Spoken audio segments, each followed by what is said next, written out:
The original iPad was released over a decade ago, catching criticism from tech enthusiasts to the average person, the main question being, why do I need a large screen for everything I can do on an iPhone?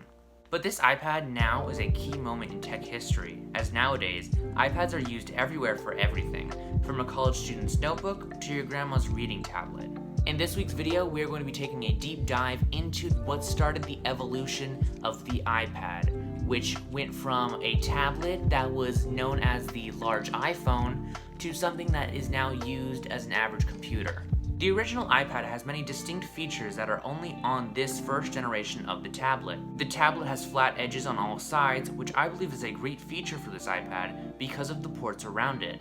With the flat edges, it can plug in things like headphones or a charging cable easier, as later versions of the iPad have rounded edges, which don't fit the entire headphone jack or lightning cable. This iPad has a black power button on the top side, as well as a ringer switch and volume buttons. The headphone jack also is flat on the side, which can make it easier to plug in audio devices. This iPad also uses the 30-pin connector, which, due to the old age of the device, charges incredibly slowly. To the right of the 30-pin port are three pill-shaped speakers, which have a good sounding audio for the early 2010s. To show, here's an example of the speakers by using one of my older TikToks. What is this hair? I bought this like almost half a year ago, and this is like the first time I'm using it like in an actual skit. Oh gosh, it's my eye. Ow, it's poking my eye. And here's the iPad 7th generation from 2019 speakers to compare. What is this hair? I bought this like almost half a year ago, and this is like the first time I'm using it like in an actual skit. Oh gosh, it's my eye. Ow, it's poking my eye. The iPad has a 9.7-inch LED screen with thick bezels. The home button has the rounded square image, which was on all home buttons on devices back then. This iPad comes with 16 gigabytes of storage as well as only 256 megabytes of RAM memory. This device also comes with the Apple A4 chip, which at the time was the Apple ARM processor from the year before. There is no front or back camera on the original iPad, which I think was a bad idea. I feel like many might have bought this device for its cameras. The iPad actually has a microphone next to the headphone jack, which many have said worked very well for the time. This device includes a proximity and ambient light sensors, a 3-axis accelerometer, as well as a digital compass. The ambient light is actually where the front camera is seen on later versions. I don't know why, but the ambient light on my tablet does not work properly, possibly because of the age of the sensor that it doesn't even work at all. One thing I forgot to mention about the physical body of the iPad is the back is rounded, which I love because it can fit in your hand much better, which is the main way iPads were used and are used very little in that way now. It also is very heavy at almost 1.5 pounds. The software on this device is iOS 5.1.1, which was the very last update given to the first generation of iPads. But to give a detailed explanation of this entire iOS package, it would need its own detailed video, which I do have an idea of making, by the way, so be sure to subscribe for that. The starting screen has a slide to unlock feature, which existed until iOS 10. There's also a photo gallery button, which when pressed will take all of your photos and make a slideshow with them on your lock screen. On the home screen, you can drag down from the top of the notification tab, which looks more detailed and much smaller than the modern notification center. On the other end of this device, tap the home button twice and swipe left to find the control center, which is also detailed and has the basics, including a button to lock the screen rotation. Then, the app bar is actually an app stand, which is more of an app showcase bar to hold the important apps. Back in 2010, Apple had the default YouTube app on all iPads. The app sadly doesn't work at all anymore, which sucks because it would look the way it did a decade ago if activated again today. With this device, the calendar, notes, and reminder apps look more detailed and less professional. They look more like for the average person rather than a professional business person, like how it has been becoming in the past years. The device includes a 6,600 mAh battery, which is a very powerful battery for the first-gen device of its kind. The sad thing about older iOS versions is there are virtually no apps that will be able to be downloaded onto this iPad. This honestly sucks because if Apple would allow some developers to be able to give apps to these older iOS versions, this iPad could still be used today. Because of the lack of proper apps on this iPad, a lot of its potential for usage is completely gone.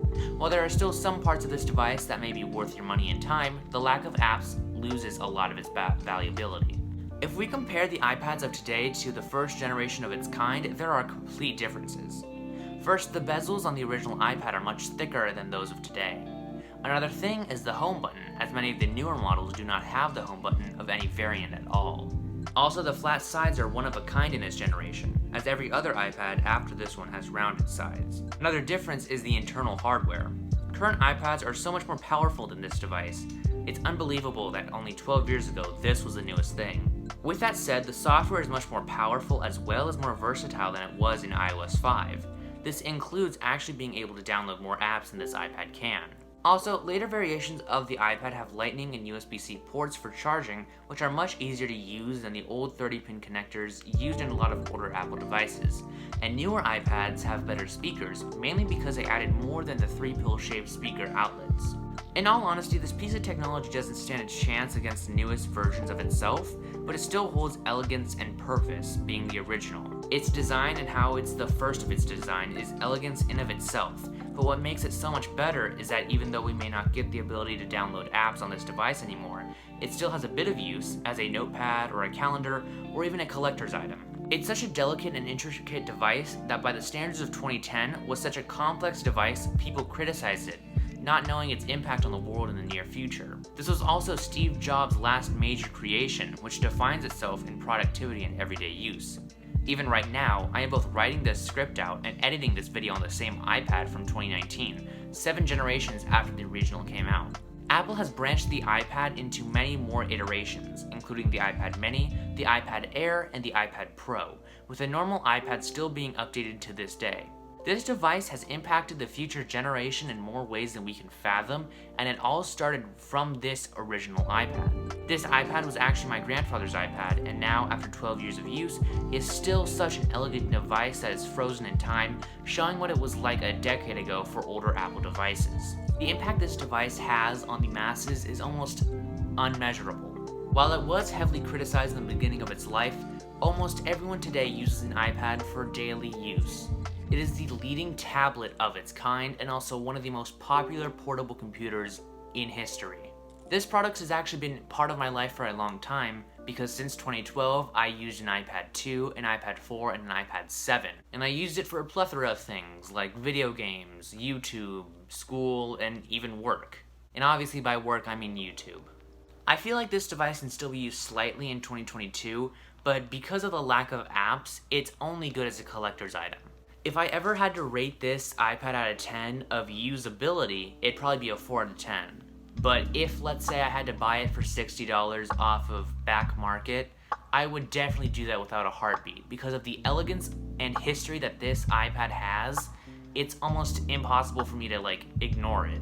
Thank you all so much for watching. I really hope you all enjoyed. Please like and subscribe, as well as go check out some of my older videos, as they are all on Apple News. I'll see you guys again very soon.